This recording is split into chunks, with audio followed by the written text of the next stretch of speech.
بیٹھی.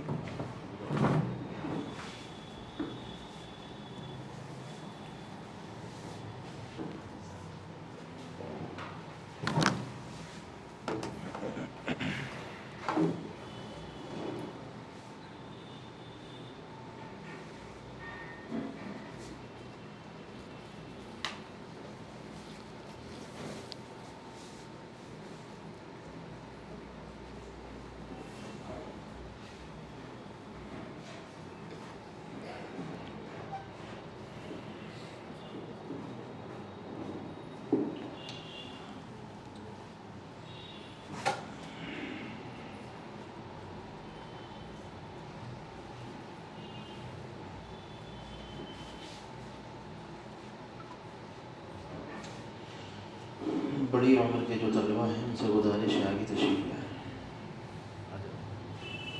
ادھر آگے کی کرسی خالی ہے, کرسیاں خالی ہیں.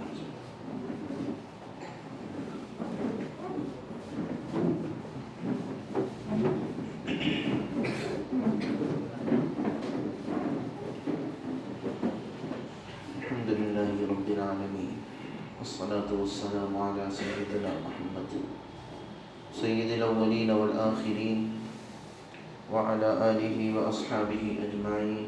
اما بعد فاعوذ باللہ من الشیطان الرجیم. بسم اللہ الرحمن الرحیم. فیہ رجال یحبون ان یتطہروا واللہ یحب المطہرین. وقال رسول اللہ صلی اللہ علیہ وسلم الطہور شطر الایمان. سبحان ربک رب العزة عما یصفون وسلام علی المرسلین والحمد للہ رب العالمین. اللہم صلی علی سیدنا محمد وعلی آل سیدنا محمد وبارک وسلم.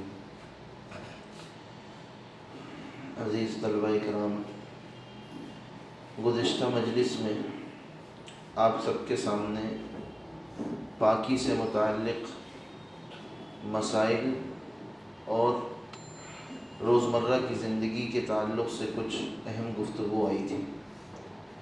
آج بھی وہی عنوان وہی ٹاپک رکھا گیا کہ پاکی کا کیا مرتبہ اور کیا اہمیت ہے اسلام میں، اور پاکی کے تعلق سے اسلام ہمیں کیا تعلیم دیتا ہے، اور ہمیں اپنی زندگیوں میں ان تعلیمات کو کتنی اہمیت دینی چاہیے اور کتنی اہمیت دینے کی ضرورت بھی ہے. آگے بڑھنے سے پہلے اور ہم کچھ بولنے سے پہلے آپ بچوں سے، آپ طلبہ سے وہ باتیں پوچھیں گے اور پوچھنا چاہیں گے جو پچھلی مجلس میں بتائی گئی تھی.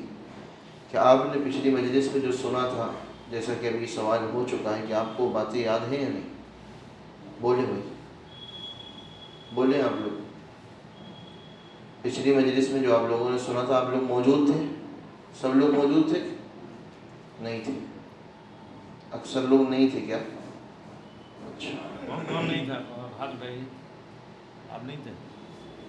اچھا، جو تھے ان کو تو یاد ہوگا، ان کو بھی یاد نہیں؟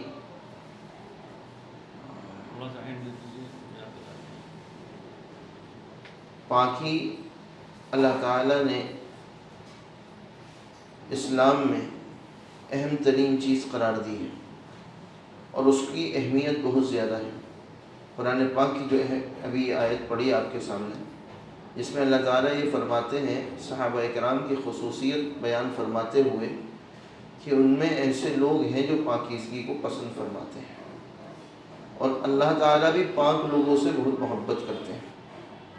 ایک جگہ اللہ تعالیٰ نے فرمایا کہ اللہ تعالیٰ توبہ کرنے والوں کو اور پاکیزگی اختیار کرنے والوں کو پسند فرماتے ہیں. تو یہ مختلف آیتوں سے یہ بات ثابت ہوتی ہے کہ قرآن کریم میں جو کہ اللہ تعالیٰ کا کلام ہے اور پیغام ہدایت ہے، اس کے ذریعے سے ہم کو یہ ہدایت ملی ہے کہ ہم اگر پاک صاف رہیں گے، پاکی الگ چیز ہے اور صفائی الگ چیز ہے. ممکن ہے کہ انسان کے کپڑے صاف ہوں لیکن وہ پاک نہ ہو، انسان کے جسم میں میل کچیل نہ ہو، صفائی کا اہتمام ہو لیکن وہ پاک نہ ہو. تو صفائی الگ چیز ہے، پاکیزگی الگ چیز ہے، اور دونوں چیزیں مطلوب ہیں. ایک بھی کم ہو جاتی ہے تو کمی باقی رہ جاتی ہے. کمی واقع ہونے لگتی ہے، کمی سامنے آنے لگتی ہے۔ تو جو شروع کری تھی پچھلی بات ہم نے، وہ اسی سے شروع کری تھی کہ ہمیں پاک رہنے کے لیے کن چیزوں کو اختیار کرنا ہے اور کن چیزوں سے بچنا ہے۔ یہاں پر جو پاکی کی گفتگو ہو رہی ہے، پاکی کی بات چل رہی ہے، اس سے جسمانی پاکی مراد ہے، جسمانی طہارت مراد ہے۔ بعض گندگیاں وہ ہوتی ہیں جو دکھتی ہیں، نظر آتی ہیں، بعض گندگیاں وہ ہوتی ہیں جو دکھتی نہیں ہیں، بعض گندگیاں وہ ہوتی ہیں جن کا حکم ہلکا ہوتا ہے، اور بعض گندگیاں اور نجاست اور ناپاکیاں وہ ہوتی ہیں جس کا حکم بھاری ہوتا ہے۔ جیسے بعض نجاستیں ہیں جس کو نجاست غلیظہ کہتے ہیں، یعنی انسان کا پیشاب پخانہ، جانوروں کا پیشاب پخانہ، اور بعض وہ ہیں جو نجاست جن کی ہلکی ہوتی ہے، حلال جانوروں کا پیشاب صرف، پرندوں کے بیٹ، جو اڑنے والے پرندے ہوتے ہیں ان کے غلاظت جو نکلتی ہے اس کو بیٹ کہا جاتا ہے، اس کو نجاست حکمی کہتے ہیں۔ اور یہ دونوں نجاست غلیظہ ہیں، یعنی ظاہر ہونے والی، دکھنے والی، جس کا اثر غالب ہو۔ نجاست غلیظہ ہو یا نجاست خفیفہ، ہلکی نجاست، وہ کیا ہے؟ یعنی نجاست حقیقی اور نجاست حکمی۔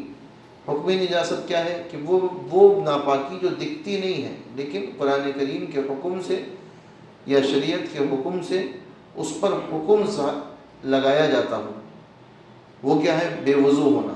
جب انسان کے جسم سے ریح خارج ہوتی ہے تو اس کو وہ نجاست و گندگی دکھتی نہیں ہے لیکن حکم لگتا ہے یہ بندہ بے وضو ہے۔ اسی طریقے سے غسل جب فرض ہو جاتا ہے، ناپاکی ہو جاتی ہے، اس ناپاکی کی وجہ سے غسل فرض ہو جاتا ہے، تو وہ ناپاکی اکثر و بیشتر دکھتی ہے، کبھی کبھی نہیں بھی دکھتی ہے، لیکن جسم پہ یا کپڑوں پہ نظر آ جاتی ہے، تو ایسی صورت میں بھی غسل فرض ہو جاتا ہے۔ تو یہ وہ ناپاکیاں ہیں کہ اگر وہ کپڑوں پہ لگ جائیں تو دھونا پڑے گا، بنا دھوئے اور بنا پاک کرے کپڑے پاک نہیں ہوں گے۔ اسی طریقے سے ہمیں عبادت کرنی ہے تو ہمیں اس کے لیے طہارت حاصل کرنا، پاکیہ حاصل کرنا ہی ضروری ہے۔ اب بعض ناپاکی وہ ہے جس کی وجہ سے صرف غسل ضروری ہوتا ہے، یہ صرف وضو ضروری ہوتا ہے۔ بعض ناپاکی وہ ہے جس کی وجہ سے صرف وضو ہی نہیں بلکہ وضو کے ساتھ غسل بھی ضروری ہوتا ہے۔ تو وضو کب ضروری ہوتا ہے اور وضو کس طرح کیا جاتا ہے؟ وضو کن چیزوں سے ٹوٹ جاتا ہے؟ وضو کب باقی رہتا ہے، کب نہیں باقی رہتا ہے؟ غسل کب لازم ہو جاتا ہے؟ آج پھر سے ہم ان چیزوں کو دہرا لیتے ہیں اور پھر ہم آگے بڑھتے ہیں۔ آپ لوگوں کو وضو کے فرائض معلوم ہیں؟ ہاتھ اٹھائیں جس کو معلوم ہے۔ ماشاء اللہ۔ وضو میں کتنے فرض ہیں؟ 4 فرض ہیں۔ کیا کیا؟ زور سے بولیں۔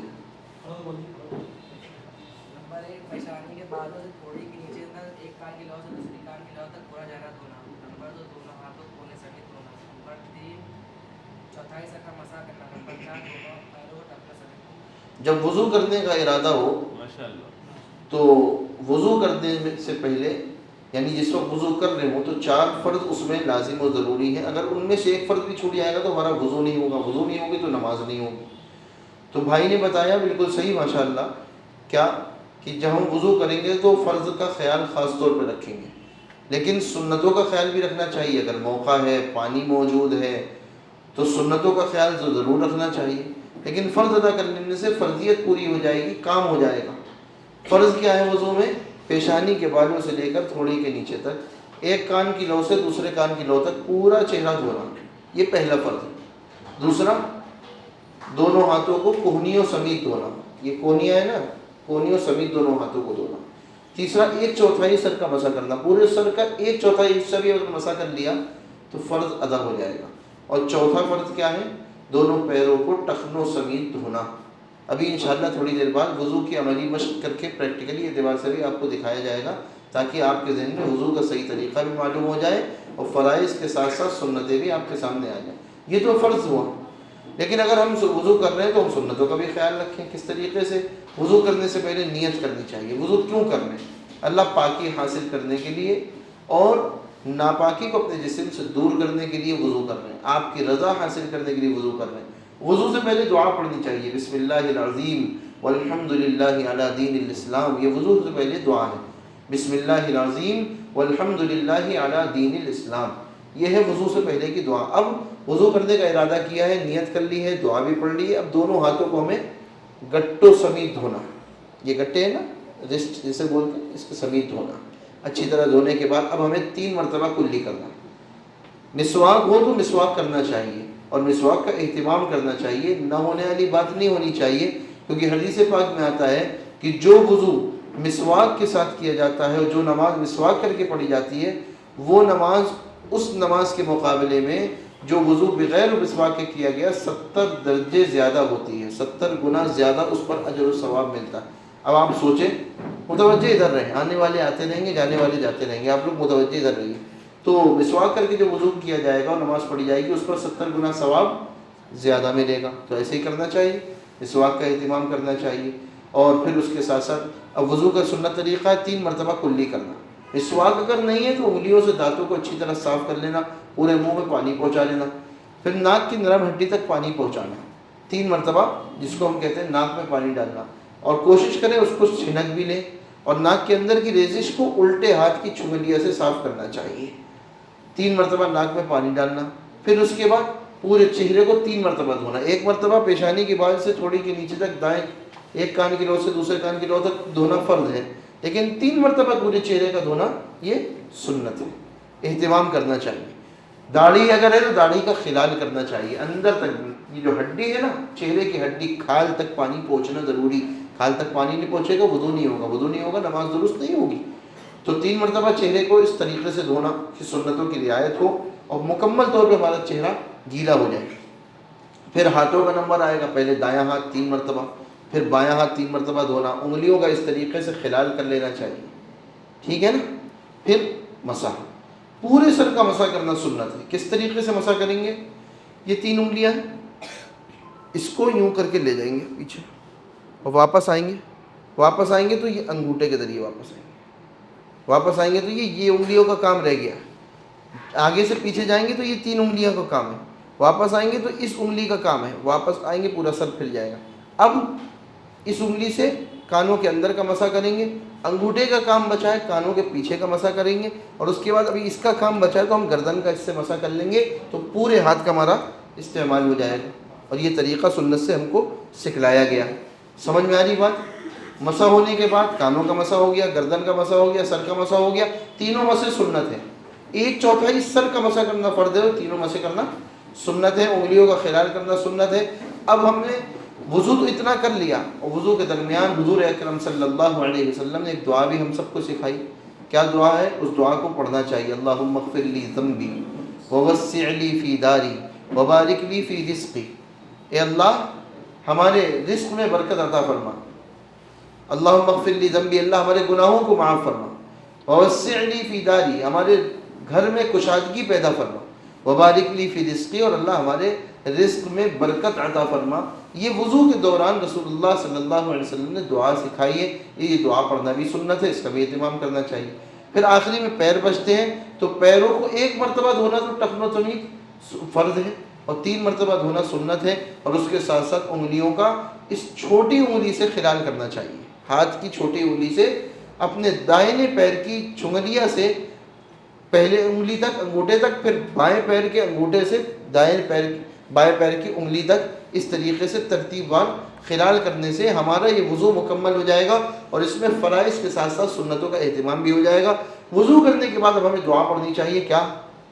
اشہد ان لا الہ الا اللہ واشہد ان محمدا عبدہ ورسولہ۔ حدیث پاک میں آتا ہے جو شخص وضو کرنے کے بعد یہ دعا پڑھے اور اس کے ساتھ ایک دعا اور ملا لے، اللہم اجعلنی من التوابین واجعلنی من المتطہرین، تو جنت کے 8 دروازے اس کے لیے کھل جاتے ہیں۔ اور روایتوں میں آتا ہے حضور علیہ السلام نے فرمایا جس دروازے سے چاہے جنت میں داخل ہو جائے۔ کتنی بڑی فضیلت ہے، دعا یاد رہے گی، اشہد ان لا الہ الا اللہ واشہد ان محمدا عبدہ ورسولہ، اللہم اجعلنی من التوابین واجعلنی من المتطہرین واجعلنی من عبادک الصالحین۔ یہ دعا بھی جوڑ لیں اگر یاد ہو جائے تو یہ ہو گیا آپ کو وضو کرنے کا طریقہ۔ وضو کے فرائض بھی آ گئے، وضو کے سنتیں بھی آپ کے سامنے آ گئی۔ اب اسی طریقے سے غسل کا طریقہ، غسل میں فرض کتنے ہیں کون بتائے گا؟ غسل کا فرض ہو جاتا ہے۔ جسم سے گندی ناپاکی، وہ ناپاکی جو شہوت کے ساتھ نکلتی ہے، جس کو ہم انزال کہتے ہیں، بالغ ہونے کے بعد، بڑے ہونے کے بعد، جب جوانی کے احساسات شروع ہو جاتے ہیں اور جوانی کی علامتیں شروع ہو جاتی ہیں، اور انسان جب بالغ ہوتا ہے تو پہلی مرتبہ سے ہی زندگی میں جب اس کے ساتھ یہ صورتحال پیش آئے گی کہ اس کے جسم سے شہوت کے ساتھ کوئی شرمگاہ کے حصے سے وہ ناپاک اور اچھلتا کودتا مادہ نکلے گا، تو ایسی صورت میں اس کے لیے غسل کرنا لازم ہو جائے گا۔ اگر کوئی شخص غسل نہیں کرتا ہے تو وہ ناپاک رہے گا اور گنہگار بھی ہوگا، کیونکہ غسل فرض ہونے کے بعد کوئی عبادت بھی بغیر غسل کیے ادا نہیں کی جا سکتی، کوئی عبادت بھی قابل قبول نہیں ہے۔ چونکہ بچپنے سے انسان چلتا ہے، یہ باتیں سامنے نہیں ہوتی ہیں، جوانی کی عمر میں جب قدم رکھتا ہے تو یہ صورتحال آنے لگتی ہے اور زندگیوں میں تبدیلی آنے لگتی ہے، اور ہر انسان خود بخود محسوس کرتا ہے وہ چکنا مادہ شرمگاہ کے حصے سے نکلے گا، تو ایسی صورت میں انسان پر غسل کرنا فرض ہو جائے گا۔ بعض وقت ایسا اس کو منی کہا جاتا ہے، بعض وقت ایسا ہوتا ہے کہ شرمگاہ کے حصے سے مزی نکلتی ہے، یعنی وہ شہوت کے ساتھ نہیں نکلتی ہے بلکہ وہ پتلا پانی ہوتا ہے جو بغیر شہوت کے نکلتا ہے۔ بغیر شہوت کے جب وہ پانی نکلتا ہے تو اس کے بعد شرمگاہ میں جوش باقی رہتا ہے، یہ فرق ہے۔ جب منی نکلتی ہے، احترام ہوتا ہے، انزال ہوتا ہے، تو اس وقت جوش ختم ہو جاتا ہے انسان کا، اور مزی جب نکلتی ہے تو جوش باقی رہتا ہے۔ مزی کے نکلنے سے غسل فرض نہیں ہوتا، ناپاکی تو ہو جاتی ہے، کپڑے کو دھونا ہوتا ہے، جس کپڑے میں لگ جائے وضو کرنا ہوتا ہے، لیکن منی نکلنے کے بعد جو کہ جوش کے ساتھ اور شہوت کے ساتھ نکلے، اس وقت غسل فرض ہو جاتا ہے۔ بغیر غسل کرے اگر ہم رہیں گے تو ہم گنہگار ہوں گے، اور اس حالت میں اگر ہم مسجد میں جائیں عبادت کریں تو اور گنہگار ہوں گے۔ مسجد میں جانا ایسے مردوں کے لیے، ایسے لوگوں کے لیے جائز نہیں ہے جب تک کہ وہ پاک نہ ہو لیں، اور ایسے مسائل اگر کسی کے ساتھ پیش آئیں تو وہ بعد میں اہل علم سے رابطہ کر کے ضرور پوچھ لیں، اس میں شرمانا نہیں چاہیے۔ پاکیزگی کے اعتبار سے، طہارت کے اعتبار سے اور عبادات کے اعتبار سے اہل علم سے رابطہ کرنے میں شرمانا نہیں چاہیے، بلکہ اپنی پرابلم بتا کر ان سے مسائل کو پوچھنا چاہیے، تاکہ ہمیں شریعت کی روشنی میں حل مل جائے اور ہم اپنی زندگی کو صحیح طریقے سے گزاریں، اپنی عبادتوں کو درست کر سکیں اور اللہ کا قرب حاصل کر سکیں۔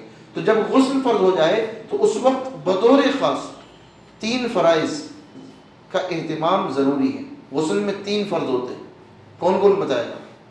غسل میں 3 فرض کون سے؟ ہم نے آدھی بات بتا دی کہ غسل میں 3 فرض ہوتے ہیں، کیا کیا ہوتے ہیں، یہ کون بتائے گا؟ بولے بھائی، زور سے بولے، کھڑے ہو جائیں۔ اور کون بتائے گا؟ اچھا جی،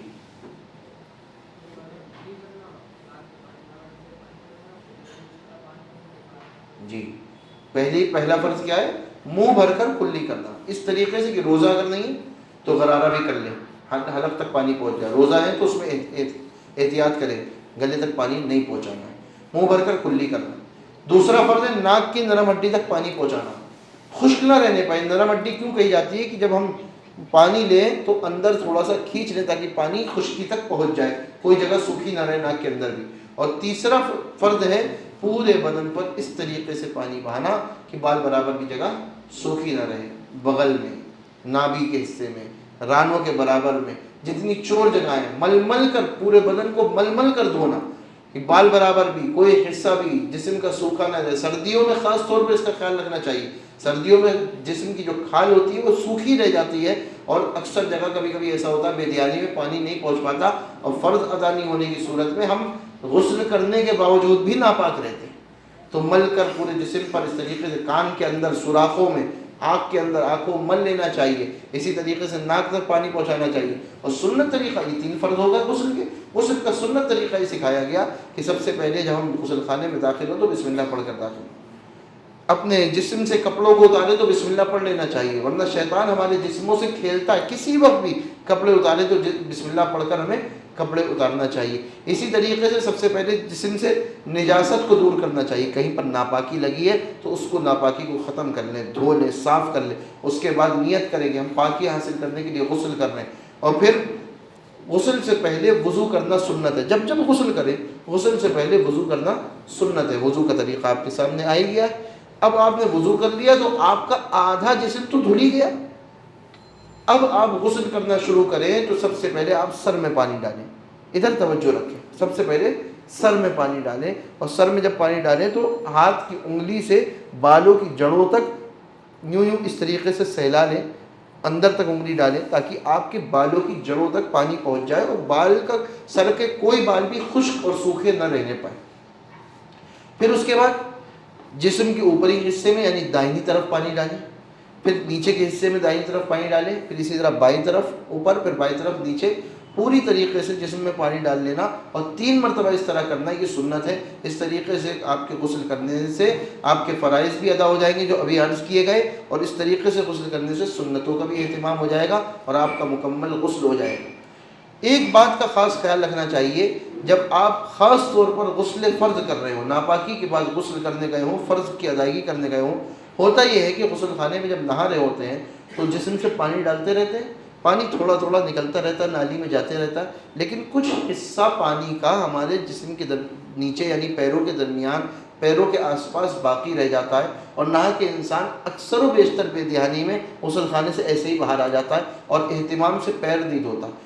ممکن ہے، ایسا ہو سکتا ہے کہ وہ ناپاکی جو ہمارے جسم سے نکلی ہے اور بہہ کر نالی تک نہ گئی ہو، وہ ابھی اسی جگہ پر آس پاس کہیں پر پڑی ہو، اور ہمارے پیر اس ناپاکی میں سنے ہوں، یا پانی کی مقدار زیادہ ہو، ناپاکی کی مقدار ممکن ہے کم ہو، ہمیں نظر نہیں آ رہی ہے، لیکن ہو سکتا ہو ابھی ہمارے پیر صحیح طریقے سے پاک نہیں ہوئے۔ اس لیے فقہا نے لکھا ہے کہ اس جگہ جو پانی جہاں ہم نہا رہے ہیں جسم سے پانی گر رہا ہے تو ہم زمین سے پانی کو ہٹا دیں، وائپر سے تو سوت دیں، یا پھر پیروں سے پانی کو نالی کی طرف کر دیں، اور اطمینان ہو جائے۔ پانی جب کم ہو جائے تو خاص طور پر اہتمام کے ساتھ اس وقت پیروں کو پاک کر کے باہر نکلنا چاہیے تاکہ آپ کو مکمل پاکیزگی حاصل ہو جائے۔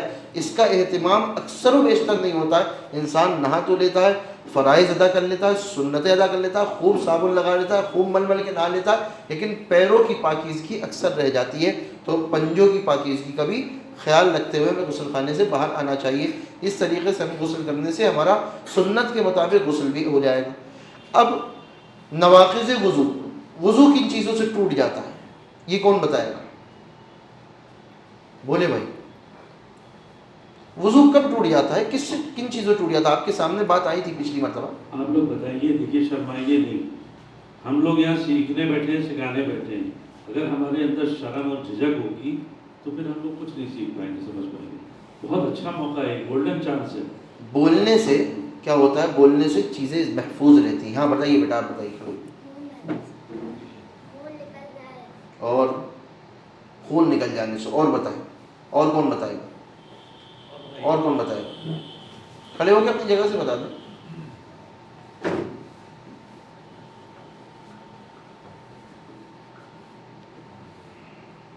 ٹیک لگا کر سو جانے سے وضو ٹوٹ جاتا ہے۔ جی چت لیٹ کے وضو سو جانے سے وضو ٹوٹ جاتا ہے۔ جی بے ہوش ہو جانے سے وضو ٹوٹ جاتا ہے۔ جی، سن رہے ہیں سب لوگ؟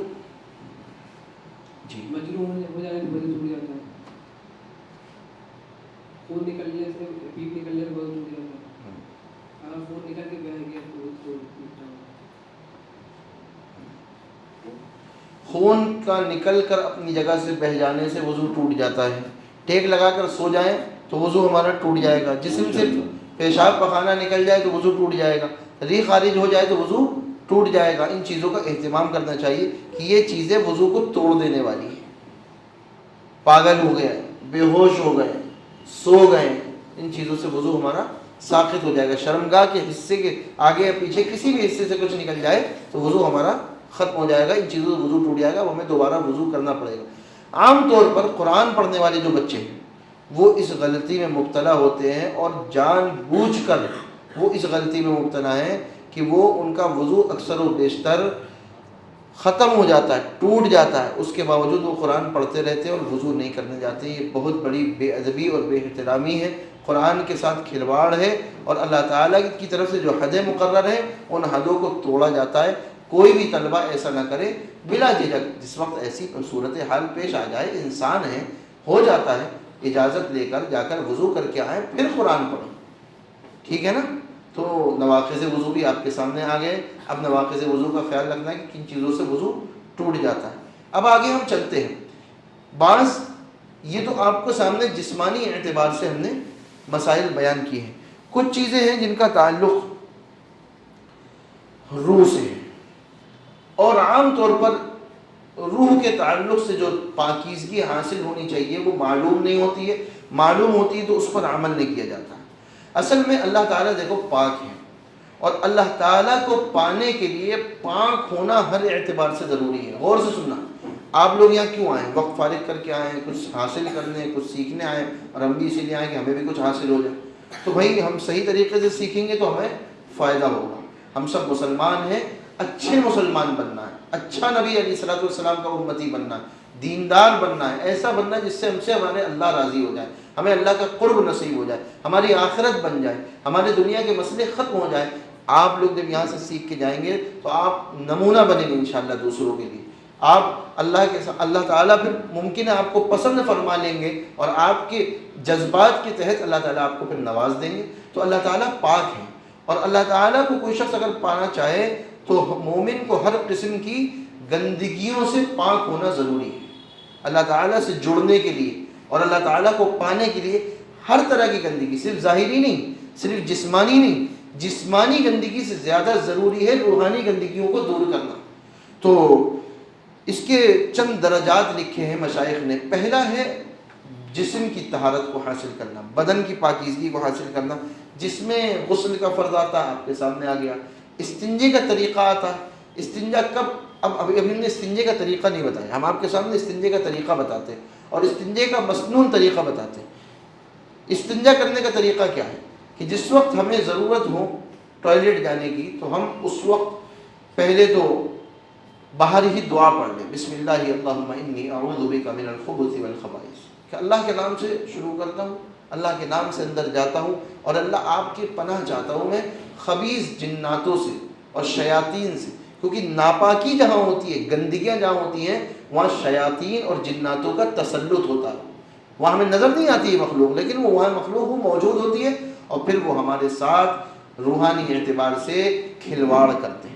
تو دعا پڑھ لینے سے رسول اللہ صلی اللہ علیہ وسلم کا ارشاد ہے، جس کا مفہوم ہے دعا پڑھنے سے ہم ان گندگیوں سے اور ان کے برے اثرات سے محفوظ ہو جائیں گے. دعا یاد ہے سب کو؟ بھائی توجہ ادھر دیں. آپ کی توجہ نہیں ہوگی میرا کہنا بیکار ہے، توجہ ہوگی تو بعد میں کام آئے گا، ورنہ کوئی فائدہ نہیں. بیٹھ کے چلے جانے سے کوئی فائدہ حاصل نہیں، اتنی محنت، اتنے انتظامات، اس سے کوئی فائدہ نہیں. تو دعا کس کو یاد ہے؟ بسم اللہ اللہم انی اعوذ بک من الخبث والخبائث. الٹے پیر سے ہمیں بیت الخلاء میں داخل ہونا چاہیے، ٹوائلٹ میں داخل ہونا چاہیے، سیٹ پر سیدھا پیر رکھنا چاہیے، پھر جتنا ممکن ہو نیچے ہو کر اپنے جسم کو کھولنا چاہیے، لیکن یہ خیال رکھیں کہ کپڑے ہمارے ناپاکی کی جگہ پر نہ لگیں. بسم اللہ پڑھتے ہوئے کپڑوں کو اتارنا چاہیے. اب ہم جب ٹوائلٹ سے فارغ ہو لیں تو اب اصل بات ہے جو سمجھانی ہے، وہ کیا؟ پاکیزگی حاصل کرنے کے دو طریقے ہیں. ایک تو پاکیزگی اور طہارت پیشاب یا پخانہ کرنے کے بعد پانی کے ذریعے حاصل کی جاتی ہے، لیکن دوسرا طریقہ یہ ہے کہ پانی کے ساتھ ساتھ مٹی کے ڈھیلوں سے بھی اس ناپاکی کو خشک کرنا چاہیے، اور یہ افضل طریقہ ہے. اگر مٹی کے ڈیلے مل جائیں تو 3 ڈیلوں کا انتخاب کر کے پیشاب کی جگہ کو خشک کر لینا چاہیے، اور پھر اس پر پانی ڈال کے صاف کر لینا چاہیے. اگر آج کے ماحول میں مٹی کے ڈھیلے نہیں مل رہے تو ٹوائلٹ پیپر کو، ٹیشو پیپر کو استعمال کریں، اور اس سے اچھی طریقے سے ہم پیشاب یا پخانے کے حصے کو صاف کرنے کے بعد پھر ہم 3 مرتبہ اس حصے کو پانی سے دھوئیں. 1 مرتبہ دھو کے صاف کر لیں، اور اگر پہلے ہم اپنے بائیں ہاتھ سے، الٹے ہاتھ سے نجاست کو دھو لیں، اور پھر ہم ہاتھ کو پاک کر لیں، پھر ہم دوبارہ اس حصے میں پانی ڈالیں، نجاست کو دور کر لیں، ہاتھ کو پاک کر لیں، پھر ہم تیسری مرتبہ اسی طرح کریں کہ ہم نجاست کو دور کر لیں، اور اس کے بعد ہم ہاتھ کو پاک کرنے کے بعد اب ہم اس جگہ سے اٹھیں. تو دونوں طریقے استعمال کرنے سے امید یہ ہے کہ پاکیزگی اچھی طریقے سے حاصل ہو جائے گی، اور ناپاکی کا جو خیال اور شبہ ہے وہ بھی انشاءاللہ جاتا رہے گا، وہ بھی انشاءاللہ باقی نہیں رہے گا. تو افضل طریقہ تو یہ ہے ٹیشو پیپر کو بھی استعمال کریے، اور اس کے ساتھ ساتھ پانی کو بھی استعمال کریے. صرف ٹیشو پیپر کو استعمال کر لینا اور پانی کو چھوڑ دینا یہ درست نہیں ہے. پانی ضروری ہے. ٹیشو پیپر تو آپ ایک وقت چھوڑ سکتے ہیں، لیکن پانی موجود ہوتے ہوئے پانی کو چھوڑنا نہیں چاہیے. تو یہ طہارت کا، استنجا کرنے کا طریقہ سمجھ میں آ گیا. اس طریقے سے استنجا کریں گے، اور استنجا کرنے کے بعد جب آپ باہر آئیں تو سیدھے پیر سے آپ باہر آئیں اور اس وقت دعا پڑھیں، غفرانک الحمدللہ الذی اذھب عنی الاذی وعافانی۔ یہ حضور علیہ السلام نے دعا سکھائی کہ اللہ آپ کا احسان ہے، آپ کا شکر ہے، تمام تعریف اللہ کے لیے جس نے ہم سے تکلیف کو دور کر دیا اور ہمیں سکون عطا فرما دیا، عافیت عطا فرما دی۔ یہ اگر یہ جسم سے ناپاکی نہ نکلتی تو زحمت کا ذریعہ بنتی ہے نا، ٹوائلٹ جانے کی حاجت ہو نہ جا پائیں، پانی نہیں ہے یا دور ہے کہیں پر جا نہیں پا رہے، تو جسم پہ وہ بوجھ بنا رہتا ہے، دماغ پہ بھی اس کا اثر ہوتا ہے، طبیعت پہ بھی اس کا اثر ہوتا ہے، اور جب وہ جسم سے نکل جاتی ہے ناپاکی، جسم ہلکا ہو جاتا ہے تو کتنا سکون ملتا ہے۔ اسی سکون کے لیے اللہ کے رسول علیہ السلام نے دعا سکھائی کہ اللہ تعالیٰ کی تعریف کرو، شکر ادا کرو، تمام تعریف اللہ کے لیے جس نے ہم سے تکلیف کو دور کر دیا، ناپاکی کی تکلیف کو دور کر دیا، جسم سے ناپاکی نکال کر ہمیں عافیت عطا فرما دی۔ تو یہ ہے ہمارے استنجا کرنے کا سنت طریقہ۔ یہ جسم کی طہارت ہو گئی، طہارت پاکی، بدن کی پاکی۔ اس کے آگے بڑھتے ہیں۔ ایک پاکی ہوتی ہے میرے بھائیوں اور عزیز طلباء طعام کی، کھانے کی پاکی، ایک ہوتی ہے لباس کی پاکی، کپڑوں کی پاکی۔ تو ہم آگے بڑھنے پہلے ہم آپ کے سامنے پاکی جس طریقے سے جسم کی پاکی ضروری ہے، ظاہر کی پاکی ضروری ہے، اس طریقے سے کپڑوں کی پاکی بھی ضروری ہے۔ رسول اللہ صلی اللہ علیہ وسلم کو اللہ تعالیٰ نے حکم دیا سورہ مدثر میں وَثِيَابَكَ فَطَهِّرْ، پوری آیت شروع سے پڑھے ہیں، یا ایھا المدثر قم فانذر، اے چادر کو اوڑھنے والے، چادر کو لپیٹے ہوئے اٹھ جائیے اور لوگوں کو ڈرائیے، وَرَبَّكَ فَكَبِّرْ، اپنے رب کی بڑائی بیان کیے، اور آگے فرمایا ایک حکم دیا وَثِيَابَكَ فَطَهِّرْ، اپنے کپڑوں کو پاک رکھیے۔ تو اس سے بات سمجھ میں آئی کہ جس طریقے سے جسم کا پاک رکھنا، میں نے شروع میں ایک بات عرض کی تھی، ایک ہوتی ہے پاکیزگی اور ایک ہوتی ہے صفائی۔ صفائی حاصل ہو جائے، پاکیزگی حاصل نہ ہو تو انسان ادھورا ہے، پاکیزگی حاصل ہو جائے، صفائی نہ ہو تو انسان ادھورا ہے۔ جس طریقے سے پاک ہونا ضروری ہے اس طریقے سے ہمارے کپڑوں کا بھی پاک ہونا ضروری ہے، اور کپڑوں کا صاف ہونا بھی ضروری ہے۔ ایمان والوں کو چاہیے کہ اپنے کپڑوں کو بھی پاک رکھیں اور اپنے دامن کو گناہوں کی آلودگی اور گناہوں کی نجاست سے بچا کر رکھنا چاہیے۔ یہ ایمان والوں کی ضرورت ہے۔ ہوتا کیا ہے، غلطی کہاں ہو رہی ہے؟ عموماً ہمارے سماج میں، ہمارے گھروں میں جو کپڑے دھلتے ہیں، دھونے والیاں جو آتی ہیں وہ کام والیاں ہوتی ہیں۔ ہم اپنے ہاتھ سے، ہمارے والدائیں نہیں دھوتی ہیں، عموماً کام والیاں آتی ہیں کپڑے دھونے۔ تو جس وقت وہ کپڑے دھوتی ہیں تو اکثر ایسا ہوتا ہے کہ وہ پاکی ناپاکی کا خیال نہیں رکھتی۔ کپڑے دھو دیے، مل کے صاف کر دیے، صاف کرنے کے بعد انہوں نے پاک کر دیے۔ پاک 3 مرتبہ ہوتے ہیں کپڑے، 1 مرتبہ نہیں ہوتے۔ ناپاکی اگر لگی ہے تو کم سے کم 3 مرتبہ اس کو دھونا چاہیے، اور ہر مرتبہ دھو کر نچوڑنا، پھر دھونا، پھر نچوڑنا، پھر دھونا، پھر نچوڑنا۔ اس طریقے سے کپڑا صاف بھی ہوگا اور کپڑا پاک بھی ہوگا۔ اب جس کپڑے کو دھو کر، نچوڑ کر، پاک کر کے، صاف کر کے الگ رکھ دیا ہے، اب جو دوسرے کپڑے دھلے جا رہے ہیں، کوشش اس بات کی ہونی چاہیے کہ جو کپڑے ہمارے دھل کے، پاک کر کے، صاف کر کے رکھ دیے گئے ہیں، ابھی گیلے ہیں، پھیلائے بعد میں جائیں گے، تو اس کو یا تو کسی الگ چیز میں رکھا جائے، الگ بالٹی میں، الگ ٹب میں۔ عموماً یہ غلطیاں ہوتی ہیں اور اس طرف توجہ نہیں جاتی کہ ایک طرف دھوئے جا رہے ہیں، پاک کر کے ادھر رکھے جا رہے ہیں، ادھر ہی ملے جا رہے ہیں، پھر اس کو بھی پاک کر کے جب دھوئے جا رہے ہیں تو اس کی چھینٹیں ان پاک کپڑوں میں پڑ رہی ہیں۔ جو کپڑے ابھی دوسرا کپڑا، پہلا کپڑا دھو کے رکھ دیا گیا، بات سمجھ میں آ رہی ہے نا؟ پہلا کپڑا دھو کے رکھ دیا گیا، دوسرا کپڑا دھویا جا رہا ہے، اور دھونے میں اس کی چھینٹیں اس پاک کپڑے میں پڑ رہی ہیں۔ تو وہ کپڑا بھی اگر ناپاک ہے تو اس ناپاک کپڑے کی چھینٹیں پاک کپڑوں میں پڑ رہی ہیں تو وہ بھی کسی درجے میں ناپاک ہو جائے گا۔ اس طرف توجہ بہت کم ہوتی ہے۔ تو کوشش اس بات کی ہونی چاہیے کہ جیسے جیسے کپڑا دھلتا جائے، چاہے ہم خود دھوئیں، چاہے ہمارے گھر میں کام والیاں دھوئیں، اس کا خیال رہے کہ جو کپڑا دھل کے پاک ہوتا جائے اس کو الگ رکھا جائے، دور رکھا جائے۔ دوسرے ناپاک کپڑوں کی، جو کپڑے ابھی پاک کیے جا رہے ہیں، ان کی چھینٹیں بھی اور ان کا پانی بھی اس تک نہ پہنچے۔ اور یہاں تک لکھا ہے بزرگوں نے، جب کپڑا صاف ہوتا ہے، جب تک کپڑا صاف ہوتا ہے تب تک کپڑا اللہ تعالیٰ کا ذکر کرتا ہے۔ کپڑا جب میلا ہونے لگتا ہے تو پھر وہ اللہ تعالیٰ کا ذکر کرنا بند کر دیتا ہے۔ اور یہ دیکھا بھی گیا کہ جب گندگیاں لگتی ہیں تو گندگیوں کے اثرات انسان کے جسم پر پڑتے ہیں، وہ کیفیات باقی نہیں رہتی، وہ احساسات باقی نہیں رہتے۔ اس لیے رسول اللہ صلی اللہ علیہ وسلم کے واسطے سے ہم کو یہ حکم دیا گیا کہ کپڑے کو صاف رکھیں اور پاک رکھیں. وَثِيَابَكَ فَطَهِّرْ، اپنے کپڑوں کو پاک رکھنا چاہیے. دو لوگ ایسا بھی مزاج ہوتا ہے، ابھی نہیں بچپنے میں نہیں ہوتا تو جوانی کی عمر میں جب انسان کمانے لگتا ہے، کھانے لگتا ہے، تو مزاج اکثروں کا ایسا بن جاتا ہے کہ انسانوں کو صرف مسلمانوں کو دھوبی کے ہاتھ کے کپڑے پسند آتے ہیں کہ باہر ہی دھلواتے ہیں. بہت سے ایسے لوگ ہیں ہمارے معاشرے میں، ان کے کپڑے صرف دھوبی کے دھلتے ہیں، گھروں میں نہیں دھلتے. وائٹ کپڑے ہوتے ہیں، کلف چاہیے رہتی ہے، بہترین کلف ملنی چاہیے، بہترین پریس ہونی چاہیے. بہت سے گھرانے ایسے ہیں جن گھرانوں کے مردوں کے کپڑے گھروں میں دھلتے ہی نہیں ہیں، خاص کر وائٹ کپڑے، وہ کپڑے باہر ہی دھلتے ہیں. دھوبیوں کا مزاج کیا ہوتا ہے؟ عمومی مزاج یہ کہ وہ پاک ناپاک سارے کپڑے خلط ملط کر دیتے، ملا دیتے، اور اس کے بعد ایک ہی ٹب میں ایک ہی بالٹی میں رکھ کے اس کو دھو دیتے اور دھو کے پھیلا دیتے. اور مسئلہ یہ ہے کہ اگر پاک کپڑوں کو ناپاک کپڑوں کے ساتھ ملا کر دھویا جائے اور ناپاک کپڑے پاک نہیں کیے گئے ہیں تو وہ پاک کپڑے بھی ناپاک ہو جاتے ہیں. یہی گھر کا حال ہے. واشنگ مشین میں اگر کپڑے ڈالے جا رہے ہیں، ناپاک کپڑوں کے ساتھ پاک کپڑے بھی ڈال دیے گئے تو وہ پاک کپڑے بھی ناپاک ہو جائیں گے جب تک کہ وہ پہلے ناپاک کپڑوں کو پاک نہ کیا جائے. تو ان چیزوں کا اہتمام کرنا چاہیے، احتیاط کرنی چاہیے. اگر یہ غلطیاں ہو رہی، اس غلطیوں کو سدھارنا چاہیے.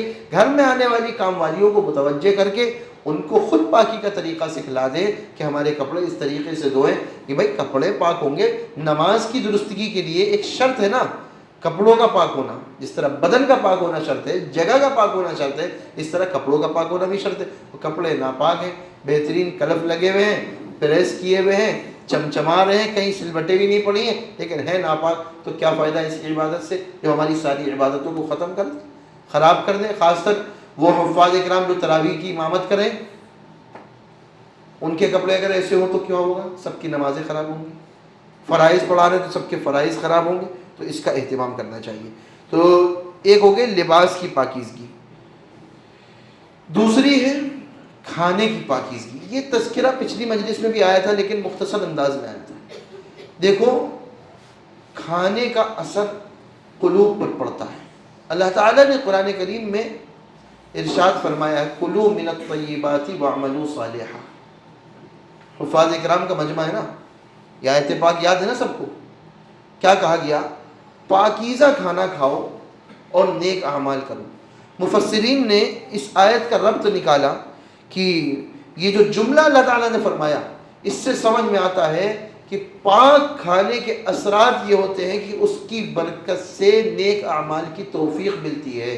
اور گندے کھانے جو ہوتے ہیں اس کے گندے اثرات دلوں پر پڑتے ہیں. دلوں پر تو پڑتے ہی ہیں، دلوں میں ظلمتیں آتی ہیں، گناہوں کے داعیے اور گناہوں کی خواہشات پیدا ہوتی ہیں، گناہوں کی طرف دل مائل ہوتا ہے. ادھر توجہ دیجیے، ادھر ادھر باتیں نہ کریے پیچھے بیٹھے ہوئے. ہاں ادھر توجہ سے سنیے. بہت اہم بات بتائی جا رہی ہے، یہ زندگی کا نچوڑ ہے، سمجھ لیجیے. کتنے حافظ ہیں ہاتھ اوپر کریے. سب لوگ جو حافظ لوگ ہیں اپنے ہاتھ اوپر کریے. ہاتھ اوپر کریے. یہاں پہ دو جگہ ہے، پیچھے سے بلا دیں. جی آگے آ جائیں. دو ساتھی ادھر آئیں، دو لوگ آ جائیں. طیب آگے آ جاؤ بیٹا، تو اپنے ساتھ والے کو لیے جگہ آ جاؤ. تو میں عرض یہ کر رہا تھا کہ کھانے میں پاکیزگی کو اختیار کرنا چاہیے.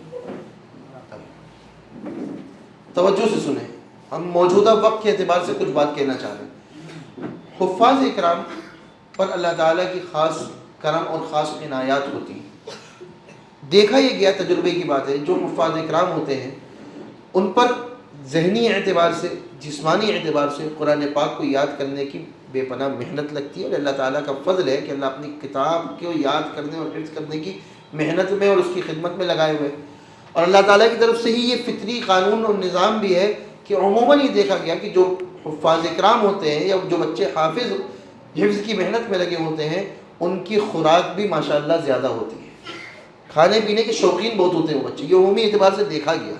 ان کو کھانے پینے میں مزہ بہت آتا ہے، مختلف چیزیں ان کو چاہیے ہوتی ہیں، مختلف ویرائٹیز، مختلف کھانے چاہیے ہوتے ہیں. اور گھر کے کھانے کے ساتھ ساتھ ان کو باہر کے کھانے بڑے لذیذ لگتے ہیں. اس ٹھیلے پہ دیکھیں گے، مکتب جا رہے ہیں، مدرسے جا رہے ہیں تو موموز کے ٹھیلے پہ کوئی دکھ رہا ہے، کوئی سموسے کھاتے ہوئے دکھ رہا ہے، کوئی گجیا کھاتے ہوئے دکھ رہا ہے، کوئی چاٹ کھاتے ہوئے ٹھیلوں پہ دکھ رہا ہے. مختلف انداز میں دیکھا گیا، بار بار دیکھا گیا.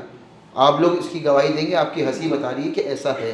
اور ایسا یقیناً ہے حفاظ اکرام کی خوراک بڑھ جاتی ہے، ان کو تر مال پسند آنے لگتا ہے، ان کو بہترین مسالے دار ذائقے دار چیزیں پسند آتی، ان کو سادی چیزیں بالکل پسند نہیں آتی، اور دھیرے دھیرے کر کے مزاج بنتا جاتا ہے. لیکن یہ مزاج بہت اچھا نہیں ہے، یہ مزاج اپنانا نہیں چاہیے، اس کو چھوڑنا چاہیے. یہ کمی کی بات ہے، خوبی کی بات نہیں. تو بہرحال میں عرض یہ کر رہا تھا کہ اللہ تعالیٰ نے قرآن پاک میں بتایا کلوا من الطیبات واعملوا صالحا، کہ پاکیزہ غذائیں کھاؤ، پاکیزہ کھانے کھاؤ اور نیک اعمال کرو. اس آیت سے یہ بات واضح ہوتی ہے جو انسان غیر پاکیزہ کھانے کھاتا ہے، جو انسان غیر پاکیزہ کھانے کھاتا ہے وہ اعمال صالحہ کی توفیق سے محروم ہو جاتا ہے. نمازوں میں دل نہیں لگتا، قرآن پڑھنے میں دل نہیں لگتا، مارے ڈھکیلے پڑھائے جاتے ہیں، یاد کرایا جاتا ہے دھکے دے دے کر، مارے ڈھکیلے، وہ بس جلدی سنا دے اور چھٹی ہو جائے. یہ مزاج ہوتا ہے نہیں ہوتا. خاص طور پہ لکھا ہے فقہا نے کہ چند چیزوں کا خیال رکھنا چاہیے. پہلی بات، ہم جو غذا کھا رہے ہیں، جو کھانا کھا رہے ہیں، ہم حلال آمدنی سے اس کو استعمال کریں. ہم بچے ہیں، اگر ہمارے والد کا کام کیا ہے، ہمارے پاس جو آمدنی آ رہی ہے وہ آمدنی کیسی آ رہی ہے. پہلے نمبر کی بات یاد رکھنی ہے کہ ہمیں پاکیزہ رزق کھانا ہے، حلال آمدنی کے ذریعے کوئی بھی کھانا کھائیں حلال آمدنی کے ذریعے. دوسری بات کا خیال رکھنا ہے کہ ہم جو چیز کھا رہے ہیں وہ پاک ہو. پہلے نمبر کی بات کا تو ہم نے خیال رکھ لیا کہ ہم پاکیزہ روزی، حلال آمدنی، حلال پیسوں کے ذریعے چیزیں کھا رہے ہیں. لیکن ہم جو چیز کھا رہے ہیں وہ کیسی ہے؟ وہ چیزیں ناپاک ہیں، وہ کھانے ناپاک ہیں، ان کھانوں میں گندگیاں ملائی جا رہی ہیں، ان کھانوں میں غلط چیزیں، ناجائز چیزیں ملائی جا رہی ہیں. اور آج کے اس دور میں یہ چیزیں بے پناہ بڑھتی جا رہی ہیں. باہر کے کھانوں میں، ہوٹلوں میں، غیر مسلموں کے ہاتھوں میں یہ چیزیں بڑھتی جا رہی کہ ناپاک چیزیں کھانوں میں ملائی جا رہی ہیں. ان ناپاک چیزوں کے اثرات دلوں میں بھی پڑ رہے ہیں، دماغوں میں بھی پڑ رہے ہیں، طبیعتوں میں بھی پڑ رہے ہیں، اور جسمانیت اور روحانیت ہر چیز میں پڑ رہے ہیں. ہم کھا تو حلال روزی حلال پیسوں سے خرید رہے ہیں، لیکن کھا رہے KFC، کھا رہے میکڈونلڈس، کھا رہے وہ چیزیں. غیروں کا، یہ غیر مسلموں کا یہ کسی درجے میں عقیدہ بھی ہے کہ وہ بعض چیزوں میں جب تک گاؤں منہ تک نہیں ملا دیتے وہ چیز کھلاتے، وہ کھاتے نہیں ہیں. پسند ہے، کہتے ہوئے بھی گھن آتی ہے. لیکن ہمیں ان کے ہاتھوں کی چیزیں پسند آ رہی، ان کے دکانوں کی چیزیں پسند آ رہی، ان کے ناپاکیوں گندگیوں سے بنائی ہوئی چیزیں ہمیں پسند آ رہی. ہمیں اپنے گھر کا، اپنی ماں کا، اپنی بہن کے ہاتھ کا کھانا پسند نہیں آ رہا. ہونا یہ چاہیے. بزرگوں کا، کئی بزرگوں کے واقعات لکھے ہیں کہ ایک بزرگ کے بارے میں لکھا کہ وہ بے وضو شخص کے ہاتھ کا بنایا ہوا کھانا نہیں کھاتے تھے، بے وضو شخص کے ہاتھ کا بنایا ہوا کھانا نہیں کھاتے. ایک بزرگ کے بارے میں لکھا کہ وہ مشتبہ یعنی مشکوک آمدنی جو ہوتی ہے، حلال حرام ملی بھی، مکس، پاکیزہ نہیں، بالکل پیور نہیں، مکس، وہ مشتبہ مال نہیں کھاتے تھے. ان کے سامنے کچھ لوگوں کے علم میں یہ بات تھی تو کیا کیا، ان کی دعوت کی گئی ایک جگہ، تو ان کے سامنے مشتبہ آمدنی کا، مکس آمدنی کا کھانا تیار کر کے رکھا گیا، جس میں مسلم اور مسالے دار اور بہترین جو پسند ہے وہ کھانے رکھے گئے.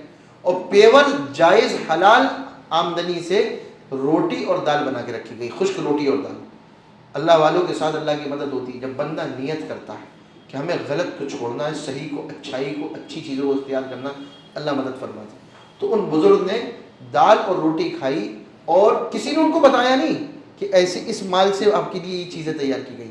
انہوں نے صرف دال روٹی کھائی اور مسلم بریانی یہ چیزیں چھوڑ دی. تو ایسے اللہ تعالیٰ کی مدد ہوتی ہے. تو ہمارے بزرگوں کا یہ معمول تھا. یہ چند 2-3 واقعات اس لیے سنائیں کہ اس سے ہمیں عبرت حاصل کرنی چاہیے کہ اللہ والے کتنی احتیاط کیا کرتے تھے، آج ہم کتنی بے احتیاطی کر رہے ہیں. تو دوسرے نمبر کی بات تو یہ ہو گئی کہ ہم نے کھایا تو، خریدا تو جائز اور حلال آمدنی سے، لیکن کھایا کیا؟ ناپاک، گندی، ناجائز چیزیں جو اس میں مکس کی جا رہی ہیں اور ہمیں پتہ ہی نہیں. اجینوموٹو کی مثال لے لیں، جس کے بارے میں فقہا لکھتے ہیں کہ یہ چیز درست نہیں ہے، چومن میں، باہر کی چومن میں وہ چیز ملائی جاتی ہے. یہ ایک مثال ہے. ایسے نہ جانے کتنی چیزیں ہیں جو غیروں کے یہاں یا مسلمانوں کی دکانوں میں بن رہی ہے، لیکن اس میں یہ غلط سلط اشیاء، غلط سلط چیزیں ملائی جا رہی. جب یہ ہمارے اندر جائیں گی تو میرے بھائیوں، عزیز طلبہ، ہمارا کیا حال ہوگا. اسی طریقے سے تیسری بات کا خیال یہ رکھنا چاہیے کہ اس غذا کو بناتے وقت پاکیزگی کا خیال رکھا گیا. عموماً ایسا نہیں ہوتا. پاکی کا خیال تو دور کی بات، یعنی باوضو بنانے والے تو بہت کم ملیں گے، الا ماشاء اللہ ناپاک لوگ باہر کی چیزیں زیادہ بناتے ہیں، خود دیکھا گیا ہے، تجربے کیے گئے. باہر جو چیزیں بکتی ہیں نا، وہ گلی میں گیا سموسے بنانے والا اور اس نے استنجا کیا، اور استنجا کر کے بسا اوقات استنجا بھی نہیں کیا، یعنی پانی سے دھویا بھی نہیں، اور آ کر بس ایسے ہی ہاتھ دھو کر اس نے بیٹھ گیا دکان میں، اور وہ سموسے بھی بنا رہا ہے، وہ بریانی بھی بنا رہا ہے، وہ کھانے بھی تیار کر رہا ہے. وہ کھانے ہمارے مسلمان بچے کھا رہے ہیں، ہم آپ کھا رہے ہیں، اس کے اثرات کیا ہوں گے؟ ٹھیلوں میں دیکھا گیا. مسلمان علاقوں میں آ کر غیر مسلم علاقوں سے آتا ہے، ایک غیر مسلم شخص آتا ہے، ان کے گھروں میں جا کر دیکھو نا تو سمجھ میں آئے گا کہ کس انداز سے یہ چیزیں بنائی جا رہی ہیں، کتنی گندگیوں کے ساتھ. نہ ان کا جسم پاک ہے، نہ وہ خود پاک ہے، نہ جسم کے بڑھے ہوئے بال ان کے پاک ہیں، ہاتھوں میں میل ہے، پتہ نہیں کب کتنی مرتبہ صابن سے ہاتھ دھوتے ہوں گے کہ نہیں. کیا ہم اس چیز کو پسند کریں گے؟ نہیں پسند کریں، لیکن ہمیں وہ ذائقہ دار کھانے پسند آئیں.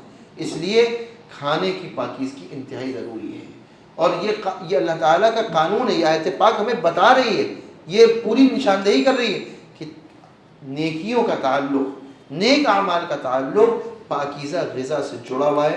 یہ ہو نہیں سکتا کہ تم پاکیزہ غذا استعمال کرو، تمہیں اعمال صالحہ کی توفیق نہ ہو، زندگی نہ بدلے، تمہیں اللہ کی طرف رجوع ہونا نصیب نہ ہو، تمہیں اللہ کی محبت نہ نصیب ہو، تمہیں اللہ سے تعلق نہ ملے، ایسا نہیں ہو سکتا. لیکن جو پاکیزہ رزق کا اہتمام نہیں کرے گا تو یہ ظاہر بات ہے، یہ اس کا کیلکولیشن ہے اور یہ مناسبت ہے اس آیت پاک کی، پھر اس کو عبادات کی لذت سے محروم کر دیا جائے گا. وہ دھیرے دھیرے پہلے تو عبادت کی لذت سے محروم ہوگا، پھر نیک اعمال کی توفیق اس سے چھین لی جاتی ہے. اور ایسا ہوتا ادھر ادھر کے کھانے کھائے جاتے ہیں، پھر پیٹ بھر کے کھایا گیا، پھر دیر راتوں کو سویا گیا، فجر کی نماز بستروں پہ ہوئی. یہ اثرات ہیں، توفیق چھین لی جاتی ہے.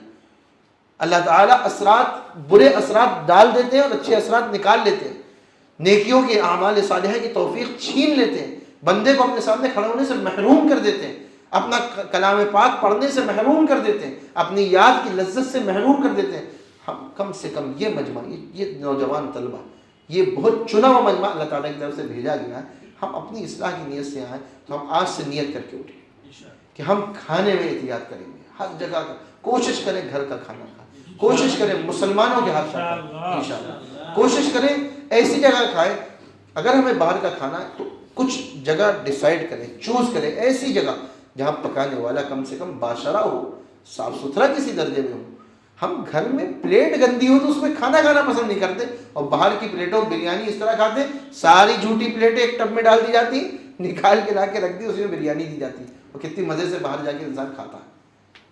سوچنے والی بات ہے، ذرا سی گندگی پلیٹ میں لگی ہو، یہ کیسی دھلی، صاف نہیں ہے. ہمیں باہر کی پلیٹوں میں کھانا کھانے میں مزہ آ رہا نہیں، ایسی جگہوں کو چھوڑیں گے. اگر ہمیں شوق ہی ہے تو وہ پاکیزہ جگہ اختیار کرے جہاں کم سے کم بنانے والا کم سے کم باشرہ ہو، امید ہوگی وضو کی حالت میں یا صفائی و پاکیزگی کی حالت میں، ورنہ گھر کے کھانے سے بہتر کوئی کھانا نہیں ہے. اللہ تعالیٰ مختلف ڈیمانڈس کے ساتھ مختلف ڈشز بھی ہمیں دے دیتے ہیں، اس کے الگ الگ ذائقے بھی دے دیتے ہیں، اور کتنا بڑھیا کھانا اگر بنتا ہے. تو کیا وجہ ہے؟ صرف نفس کی لذت، نفس کو لذت حاصل کرنے کے لیے ہم یہ کام کرتے ہیں. آج سے نیت کریں انشاءاللہ طعام کی، کھانے کی پاکیزگی کو اختیار کریں گے. یہ انشاءاللہ زور سے کہیے. اس کے ساتھ ساتھ اب لباس کی پاکیزگی ہو گئی، کپڑے پاک رکھنے ہیں، طعام کی پاکیزگی ہو گئی، کھانے کی پاکیزگی کو اختیار کرنا ہے. اسی طریقے سے دل کو پاکیزہ رکھنا ہے. یہ سب سے اصل چیز ہے. دل کو پاکیزہ کیسے رکھا جائے؟ انسان کی ایکٹیویٹیز کے اثرات دلوں پر پڑتے ہیں. جو میں بار بار ابھی کہہ رہا تھا نا کھانے کی، یہ اثرات دلوں میں منتقل ہوتے ہیں. جیسا بنانے والا ہوگا اور جیسا کھلانے والا ہوگا، حلال و پاکیزہ روزی ہوگی، حلال و پاکیزہ آمدنی ہوگی، حلال و پاکیزہ غذا ہوگی، حلال و پاکیزہ چیز ہوگی، اس کے پاکیزگی کے اثرات دلوں میں منتقل ہوں گے. اللہ تعالیٰ اس کی برکت سے دعاؤں کی توفیق عطا فرمائے، درود پاک پڑھنے کی توفیق عطا فرمائے، قرآن پڑھنے میں مزہ آئے گا، لذت آئے گی، اللہ کے سامنے کھڑے ہونے میں مزہ آئے گا، تہجد کی توفیق مل سکتی ہے. انسان گناہوں سے بچے گا. ورنہ اگلی بات جو اس ٹاپک سے تعلق ہے کہ دل کو ہم پاکیزہ رکھیں، ورنہ ہوتا کیا کہ انسان گناہوں کا شکار ہوتا ہے، بدنگاہی کا شکار ہوتا ہے، گالی گلوچ کا عادی ہوتا ہے، انسان غلط بولنے کا عادی ہوتا ہے. اور سب سے پہلی چیز ہے وہ کیا ہے؟ ہم دل کی پاکیزگی کا تذکرہ کرنے سے پہلے حواس کی پاکیزگی کا تذکرہ کرتے ہیں. حواس کسے کہتے ہیں معلوم ہے؟ یہ جو ہاتھ ہیں، پیر ہیں، آنکھ ہیں، ناک ہیں، کان ہیں، ان کو حواس کہا جاتا ہے. حواس سے خمسہ بولا جاتا ہے، یعنی 5 حواس محسوس کرنے والی جگہیں ہیں. ناک سے ہم سونگھنے کی صلاحیت رکھتے ہیں، آنکھوں میں دیکھنے کی صلاحیت، کانوں میں سننے کی صلاحیت، ہاتھوں میں چھونے کی صلاحیت، پیروں میں چلنے کی صلاحیت. تو یہ صلاحیتیں ان کو حواس سے خمسہ کہا جاتا ہے، 5 مخصوص باڈی کے پارٹس. تو سب سے پہلے آنکھوں پہ آتے ہیں. اللہ تعالیٰ نے حکم یہ دیا وَذَرُوا ظَاهِرَ الْإِثْمِ وَبَاطِنَهُ، دیکھو ظاہری گناہوں کو بھی چھوڑو، چھپے ہوئے گناہوں کو بھی چھوڑو. ایک جگہ فرمایا یا ایھا الناس انما بغیکم علی انفسکم، لوگوں تمہاری بغاوتیں تمہاری اپنی ذات کے لیے، اپنی ذات پر ہے. تم دھوکہ اپنے آپ کو دے رہے ہو، تم گناہ کر کر گندگیوں کو اختیار کر کے اپنے آپ کو دھوکہ دے رہے ہو. تم اللہ کو دھوکہ نہیں دے رہے ہو، اپنے آپ کو دھوکہ دینے سے بچانا چاہتے ہو تو سنو، گناہوں کو چھوڑو. اور گناہ ظاہری گناہ ہو یا چھپے ہوئے گناہ ہو، کتنے گناہ ایسے جو ہم کو معلوم ہے، ہمارے علاوہ اللہ کو معلوم ہے، فرشتوں کو معلوم ہو، کسی کو نہیں معلوم ہے. تو یہ چھپے ہوئے گناہ ہو گئے. ظاہری گناہ مجمع میں کیے جا رہے ہیں، تنہائی میں کیے جا رہے ہیں، دن کے اجالے میں کیے جا رہے ہیں، رات کے اندھیروں میں کیے جا رہے ہیں، کمبل کے اندر چادر کے اندر موبائل لے کے کیے جا رہے ہیں، دوستوں کے ساتھ محفلوں میں کیے جا رہے ہیں. اللہ تعالیٰ نے منع فرمایا اور یہ کہا کہ اس سے بچو. روزمرہ کے مشاہدے کی بات ہے، جو انسان اپنے اعضاء سے گناہوں سے نہیں بچتا، ہاتھ پیروں آنکھ ناک کے گناہوں سے نہیں بچتا، وہ اعمال نیک اعمال کی توفیق سے محروم رہتا ہے. بنیاد ہے بدنگاہی. اللہ تعالیٰ نے بھی منع فرمایا، رسول اللہ صلی اللہ علیہ وسلم نے بھی منع فرمایا. حدیث پاک میں آتا ہے جب انسان کسی نامحرم پر نگاہ ڈالتا ہے، چونکہ نوجوانوں کا مجمع ہے، عمر جیسے بڑھتی ہے ویسی شہوتیں بڑھتی ہیں. شہوتیں بڑھتی ہیں تو شیطان کو کھلواڑ کرنے کا موقع ملتا ہے، شیطان پھر کھیلتا ہے. وہی ہو رہا کہ جوان اپنی جوانی کو شیطانوں کے ہاتھ میں دیا ہوا ہے، نفس و شیطان کا کھلونا بنا ہوا ہے، اور نفس و شیطان اس کو کھیل رہے ہیں اور اس کو بدعمالیوں میں مبتلا کر کے اللہ سے دور کر رہے ہیں.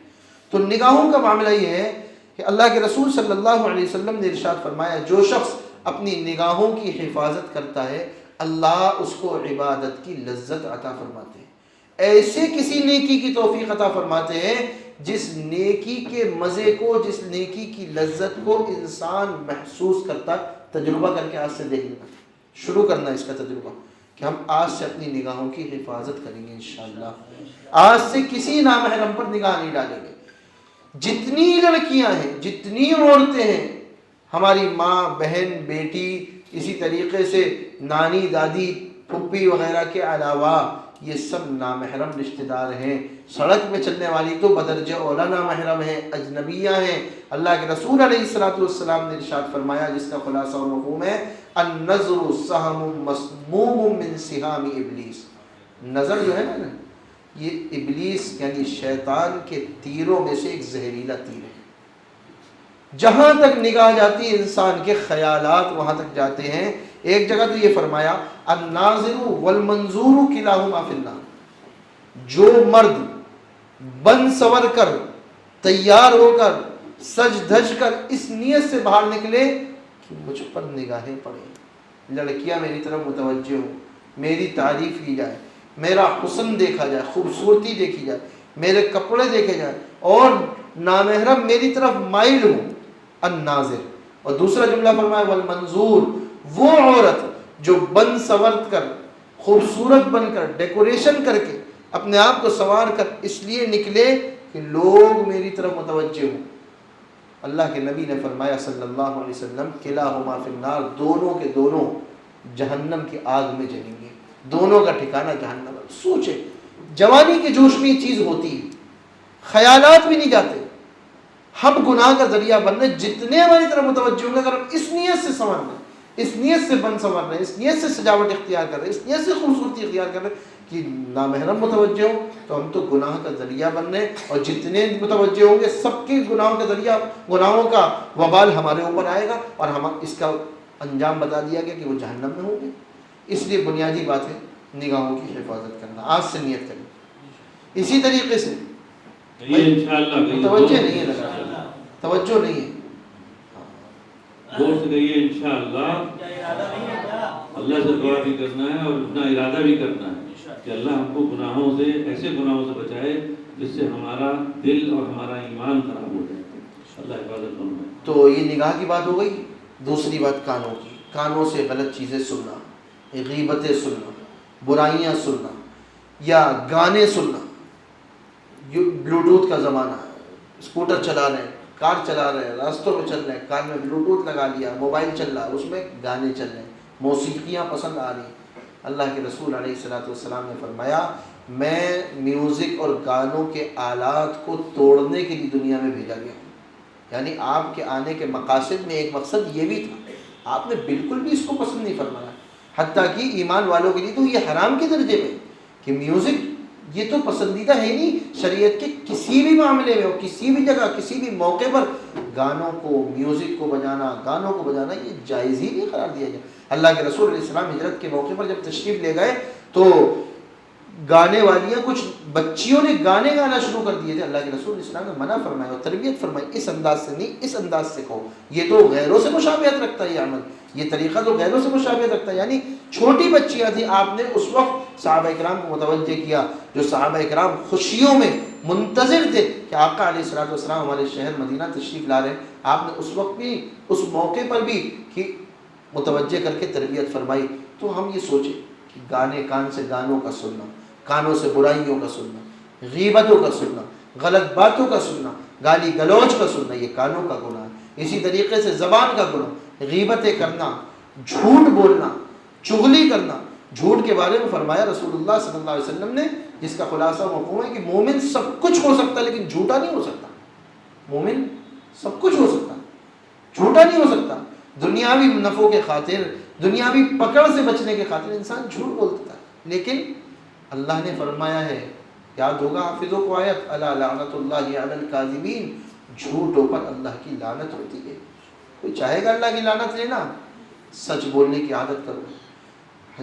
بزرگوں نے لکھا ہے جو بندہ، ادھر توجہ دے، بہت اہم بات ذہن میں آئی، پہلے سے ذہن میں نہیں تھی. جو بندہ جھوٹ بولنا چھوڑ دیتا ہے اور سچ بات کو اختیار کر لیتا ہے، سچ بولنے کو اپنی زندگی کا مقصد بنا لیتا ہے، ہم کبھی جھوٹ نہیں بولیں گے. اور پھر جب وہ اس عادت کو اپنانے کے بعد اللہ تعالیٰ سے مانگتا ہے، دعائیں کرتا ہے، تو اللہ ایسے بندے کی دعائیں رد کرنا چھوڑ دیتے ہیں. یعنی سچوں کی دعائیں اللہ کی بارگاہ میں ضرور ضرور قبول ہوتی ہیں. سچ بولنے والے کے بارے میں فرمایا حضور نے، الصدق ینجی والکذب یہلک، سچ بولنا نجات دیتا ہے. وقتی پریشانی ہوگی، وقتی بے عزتی ہوگی، وقتی تکلیف ہوگی، وقتی ڈانٹ پڑے گی، لیکن دنیا کی تکلیف کچھ نہیں ہے، دنیا کی سزا کچھ نہیں ہے. آخرت کی تکلیف سے بچ جائیں. حضور نے فرمایا جھوٹ بولنا انسان کو ہلاک کرتا ہے اور سچ بولنا انسان کو نجات دیتا ہے. جس کو نجات مل گئی وہ کامیاب ہو گیا. اس لیے زبان کے گناہوں سے، خاص طور پر جھوٹ سے بچنا، غیبتوں سے بچنا، بد کلامیوں سے بچنا، گندے بول زبان سے نکالنے، گالی گلوچ سے بچنا، یہ ہے حواس کے گناہ. حواس سمجھتے نا، ابھی ہم نے اس کو ڈسکرائب کیا تھا آپ کے سامنے. تو آنکھ کا گناہ ہو گیا، کانوں کے گناہوں سے بچنا ہے، زبان کے گناہوں سے بچنا ہے، ہاتھوں کے گناہوں سے بچنا. نوجوانوں میں بعض وقت جوانی کے جوش کے پیش نظر کچھ گناہوں کی ایسی عادت ہو جاتی ہے جس کو انسان اپنے ہاتھوں سے انجام دیتا ہے. اشارہ سمجھ رہے ہوں، ان گناہوں کو بھی مکمل طور پہ چھوڑنا.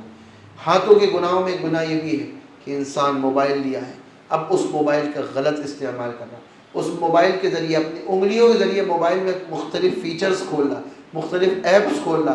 اس ایپس میں اس کے سامنے برہنہ تصویریں آ رہی، وہ برہنہ تصویروں کو دیکھ کر خوش ہو رہا ہے. اس میں کتنے گناہ شامل ہونے پتہ ہے؟ بدنگاہی کا، آنکھوں کا گناہ، آنکھوں کا زنا، خیالات کا زنا، ہاتھوں کا زنا. اسی طریقے سے اس میں میوزک چل رہی ہے تو کانوں کا زنا. سارے گناہوں کا مجموعہ اس موبائل کے ذریعے، ٹی وی اسکرینز کے ذریعے، تنہائیوں کے ذریعے انسان وجود میں آ رہے ہیں. ہمیں اس کا بھی خیال رکھنا ہے. پیروں سے چل کر کسی ایسی جگہ پر جانا جس سے پیروں کا گناہ ہو، کہ انسان بسا اوقات بیٹھا رہتا ہے لیکن بسا اوقات ایسی جگہوں پہ جاتا ہے جو گناہوں کی جگہ ہوتی ہیں، گناہوں کی مجلسیں ہوتی ہیں، وہاں غلط کام ہوتے ہیں. گویا یہ پیروں کا گناہ ہو گیا. چل کر جانا گویا پیروں کا زنا ہو گیا. تو ان تمام حواس کے گناہوں سے اپنے آپ کو بچانا. اسی طریقے سے دماغ کے خیالات سے، دماغ کے گناہوں سے، یعنی دماغ کی پاکیزگی، دماغ کی طہارت، شہوانی شیطانی، جب انسان بدنگاہی کرتا ہے نا، اس نامحرموں کے خیالات کبھی کبھی ذہنوں میں بیٹھ جاتے ہیں، وہ ہوتا کہیں ہے، چلتا کہیں ہے، جسم کہیں ہوتا ہے، اس کا خیالات کہیں ہوتے ہیں. اور اکثر و بیشتر اس گناہ کی نحوست یہ ہوتی ہے کہ نمازوں میں یہ خیالات آتے ہیں، تلاوت کے وقت یہ خیالات آتے ہیں، انسان دعاؤں میں کبھی کبھی اس خیالات میں جھوم جاتا ہے. کیوں؟ شیطان نے اس کو اس طرف موڑ دیا، اس کے خیالات کو اس طرف محو کر دیا. تو اس شہوانی شیطانی خیالات سے بچانا اپنے آپ کو انتہائی ضروری ہے. جب تک سوچ پاک نہیں ہوگی دل پاک نہیں ہوگا. جب تک سوچ پاک نہیں ہوگی نا دل پاک نہیں ہوگا. یہ بات یاد رکھنے والی ہے. فکر کی جو گندگی ہے، سوچ کی گندگی، فکر کی گندگی، یہ اللہ تعالیٰ کے ذکر کے بغیر دور ہو ہی نہیں سکتی. جب بھی ایسے خیالات ہیں، گندے خیالات، گندی سوچیں، اس وقت فوراً ان خیالات کو جھٹکنا چاہیے، دور کرنا چاہیے. اور اس کا طریقہ کیا بتایا؟ لا حول ولا قوت الا باللہ العلی العظیم پڑھنا چاہیے. تو انشاءاللہ ایسا بھی کریں گے نا، دماغ کے خیالات سے اپنے آپ کو بچائیں گے. یہ انشاءاللہ بہت زور سے کہیں گے انشاءاللہ. آخری بات کیا ہے؟ آخری بات ہے دل کی پاکیزگی. دیکھو دل پاک ہوگا تو جسم سے نکلنے والے اعمال پاک ہوں گے. رسول اللہ صلی اللہ علیہ وسلم نے ارشاد فرمایا، ان فی جسد بنی آدم لمضغہ، ہر انسان کے دل میں اللہ تعالیٰ نے ایک لوتھڑا بنایا ہے. اذا صلحت صلح الجسد کلہ، جب وہ پاک ہوتا ہے، سنورا ہوا ہوتا ہے، بنا ہوا ہوتا ہے، انسان کا پورا جسم پاکیزہ ہو جاتا ہے. جب وہ بگڑتا ہے تو انسان کا پورا جسم بگڑ جاتا ہے. ظاہر میں کتنا ثواب لو، چہرہ بھی اچھا، لباس بھی اچھا، پاکیزگی، نہائے دھوئے بھی ہیں، پرفیوم بھی خوب لگایا، خوب عطر بھی لگایا، لیکن دل میں میل کچھ ہے، دل گندا ہے. اب اس دل کے گندگی کی وجہ سے گناہ کون سے وجود میں آتے پتہ ہے؟ خود پسندی کی، میں کچھ ہوں، میرے پاس ایسا ہے، ہمیں یہ نعمت ملی ہے، ہمارے پاس مال بہت ہے، تکبر، دوسروں سے جلنا، اپنے آپ کو سب کچھ سمجھنا، خود پسندی، عجب، کبر، حسد اور شہوتیں، برائیاں، یہ گندگیاں دل کی وجہ سے آتی. دل پاک ہوگا، ہر ایک سے محبت کرنے والا بنے گا، ہر ایک کے لیے راحت کا ذریعہ بنے گا. جسم سے نکلنے والے اعضاء بھی اس کے لیے اچھا بنیں گے. حدیث پاک میں فرمایا، انسان کو ہلاک کر دینے والی باتوں کا تذکرہ کرتے ہوئے فرمایا، اس میں ایک چیز کا تذکرہ کیا گیا. کیا تذکرہ کیا گیا؟ آدمی اپنے آپ کو کچھ سمجھنے لگتا ہے، اور یہ بیماری بہت دیر میں نکلتی ہے.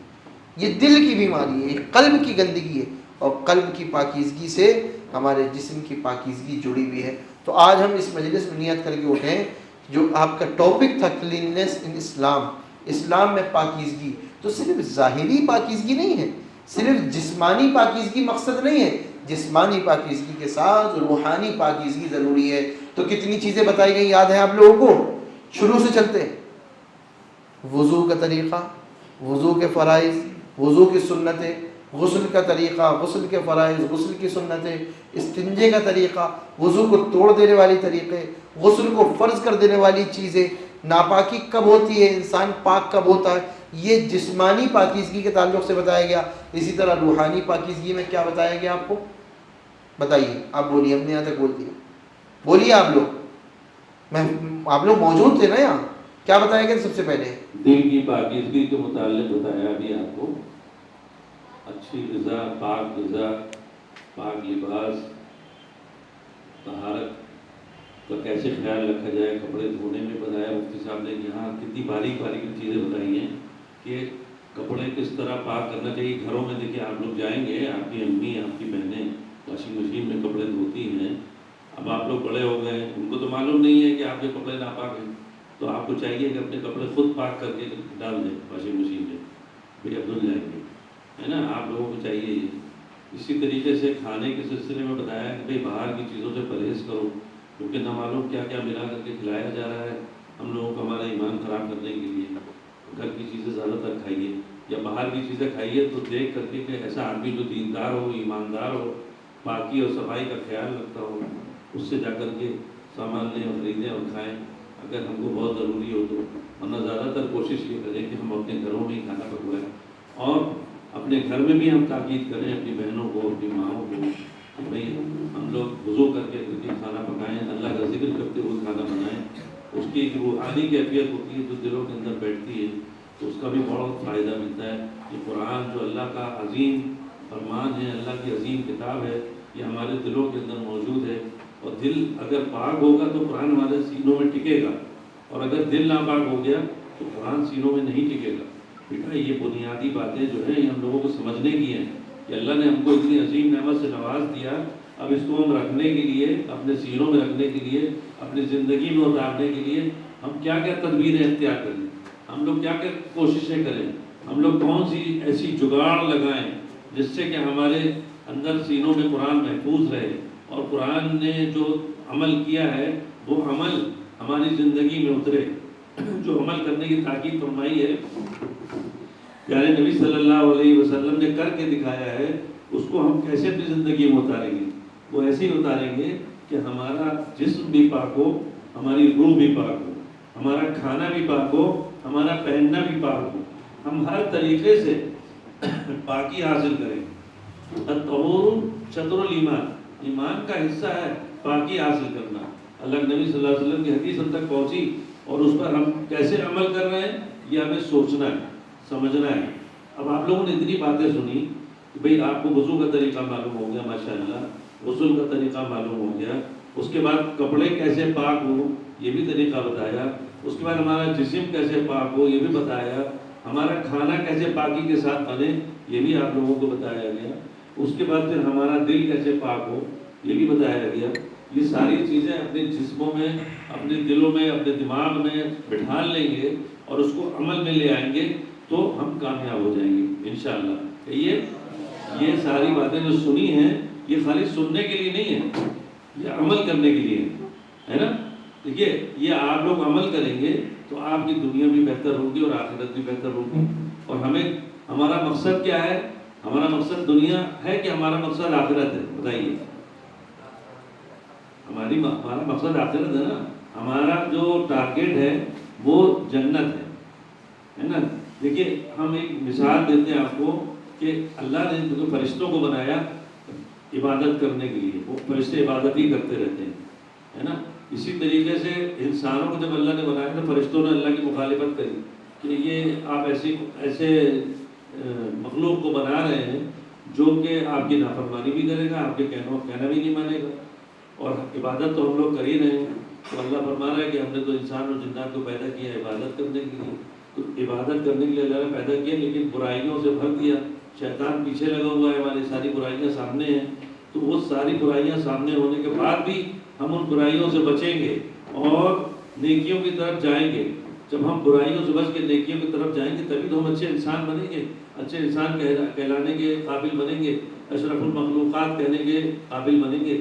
اللہ نے اشرف المخلوقات بنایا ہے وہ کیوں ہم برائیوں سے بچ کر نیکیوں کی طرف جاتے ہیں، اچھائیوں کی طرف جاتے ہیں. تو ہم اچھائیوں کی طرف جب جائیں گے جب ہم ہر طریقے سے پاکی حاصل کریں گے. یہ ساری چیزیں ہم کو اپنی زندگی میں اتارنی ہیں اور ہم زندگی میں اتار کے رہیں گے. کہیے انشاءاللہ. بھائی ہمارا ٹارگیٹ جنت ہے، ہم کو جنت میں جانا ہے. تو ہم دنیا میں ہماری جتنی زندگی اللہ نے عطا فرمائی ہے وہ جنت کی تیاری کے لیے عطا فرمائی ہے کہ ہم جنت کی تیاری کریں.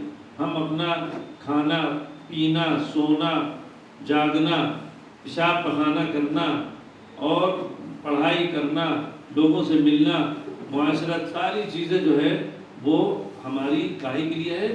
جنت کی تیاری کے لیے ہے.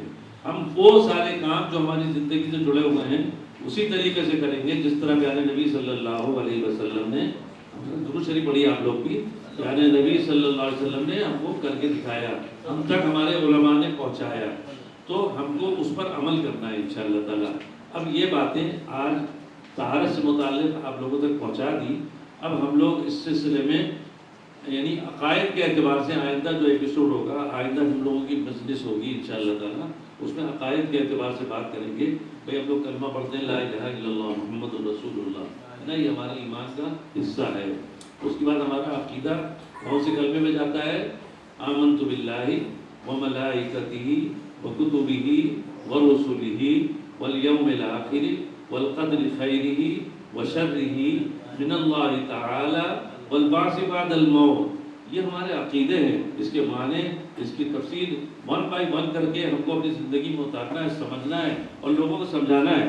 ہم خالی سن کر کے یہاں بیٹھے نہیں رہیں گے، ہم سن کر کے اپنے بھائیوں کو، اپنی بہنوں کو، اپنی ماؤں کو، اپنے دوستوں کو، سب کو یہ چیزیں بتائیں گے کہ پاکی کیا چیز ہوتی ہے، عقیدہ کیا چیز ہوتا ہے۔ یہ آپ لوگوں کے سامنے بیٹھ کے جو باتیں کر رہے ہیں اس لیے کر رہے ہیں تاکہ آپ لوگ ان باتوں کو اپنی زندگی میں اتاریں، اور یہاں سے اتارنے کے بعد پھر ہم اپنے عزیزوں تک اس باتوں کو پہنچائیں، کیونکہ اللہ نے قرآن میں فرمایا کنتم خیر امۃ اخرجت للناس، اس کے آگے کیا ہے؟ تأمرون بالمعروف، اور اس کے آگے وتنہون عن المنکر۔ یہ ہمارا کام ہے، اللہ نے ہم کو سونپا ہے کہ بہترین امت نے ہم کو پیدا فرما دیا، یہ اللہ کا کتنا بڑا انعام ہے۔ تو ہم اس انعام کا شکرانہ کیسے ادا کریں کہ ہم لوگوں تک جائیں، ان کو بری باتوں سے روکیں، اچھی باتوں کا حکم کریں، اچھی باتوں کے لیے بتلائیں۔ تو اچھی باتیں اور بری باتوں کو ہم جبھی تو بتا سکیں گے لوگوں کو جب ہم خود سمجھیں گے، خود جانیں گے۔ تو ہم یہاں سیکھنے کے لیے بیٹھے ہیں۔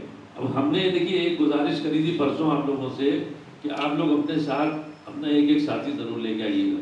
کتنے لوگ لے کے آئے اپنے ساتھ ایک ساتھی؟ آپ کے ساتھی کون ہیں؟ یہ آپ کے ساتھ آئے، اور کون لائے اپنے ساتھ ایک ساتھی؟ آپ لائے اپنے ساتھ ایک ساتھی، ماشاء اللہ۔ بس 2 لوگ صرف اپنے ساتھ ایک ساتھی لائے، باقی لوگ فیل ہو گئے۔ اب عہد کریے آئندہ پروگرام میں ضرور لے کے آئیں گے۔ اب ایک کے بجائے 2 لائیں گے، اب قرضہ ہو گیا آپ لوگوں کے اوپر۔ جو لوگ نہیں لائے ہیں وہ 2 لوگوں کو لے کے آئیں گے۔ دیکھیے آپ لوگ بتائیے کہ اس مجلس سے ان باتوں سے آپ کو فائدہ ملا کہ نہیں ملا؟ جس کو فائدہ محسوس ہوا وہ ہاتھ اٹھا دے، جس کو فائدہ محسوس ہوا وہ ہاتھ۔ دیکھیے فائدہ ہوا، اب ہم نے تو لڈو کھا لیا، ہم اپنے بھائیوں کو نہ کھلائیں، ہم نے نعمت حاصل کر لی، ہم وہ نعمت اپنے بھائیوں کو نہ دیں۔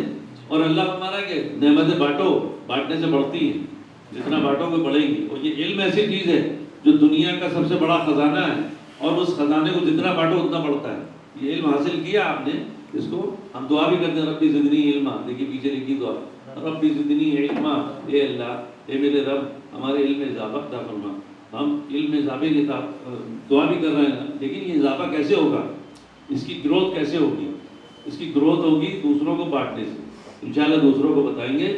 اور جو بچے ہمارے یہ اس بات پہ عمل نہیں کر پائے کہ ہم اپنے ساتھ ایک لے کر کے آئیں گے، وہ اب کی والی مجلس میں 2 لے کے آئیں گے انشاءاللہ۔ کہیے انشاءاللہ آئیں گے انشاءاللہ۔ سر آپ کچھ کہیں؟ ایک مسئلہ ضرور سماعت کر لیں آپ لوگ، خاص طور پہ عرض کیا جا رہا ہے نوجوانوں کے لیے، جیسا کہ بھی چاچا نے عرض کیا۔ جس کپڑے پہ ناپاکی لگ جائے، میں نے بھی عرض کیا تھا کہ ناپاک کپڑے کو پاک کپڑے کے ساتھ ملا کر نہیں رکھنا چاہیے۔ آپ کا وہ کپڑا جس پر بالغ ہونے کے بعد ناپاکی کے اثرات لگ جائیں تو آپ کو یہ چاہیے کہ آپ اس کپڑے کو بطور خاص دھو دیں، اس سے ناپاکی کے اثر کو ختم کر دیں، دھو کر پاک کر دیں، پاک کرنے کے بعد ناپاک کپڑوں میں ملائیں۔ ورنہ بہتر تو یہی ہے کہ اس پاک کرنے کے بعد اس کو دھو کر صابن سے آپ خود ہی اس کو پھیلا دیں۔ ایک کپڑا پھیلا دینے میں کوئی حرج نہیں ہوگا، اس سے شرم و حیا بھی باقی رہے گی اور آپ کا عیب دوسروں کے سامنے ظاہر بھی نہیں ہوگا، اور اللہ تعالیٰ شرم و حیا کو پسند فرماتے ہیں۔ اللہ جب ہمارے عیب کو کسی کے سامنے کھولنا نہیں چاہتے تو ہم اپنے عمل کے ذریعے کیوں کھولیں؟ اس کا خیال رکھیں انشاءاللہ۔ اور ان باتوں پر اللہ مجھے بھی عمل کی توفیق دے، آپ سب کو بھی۔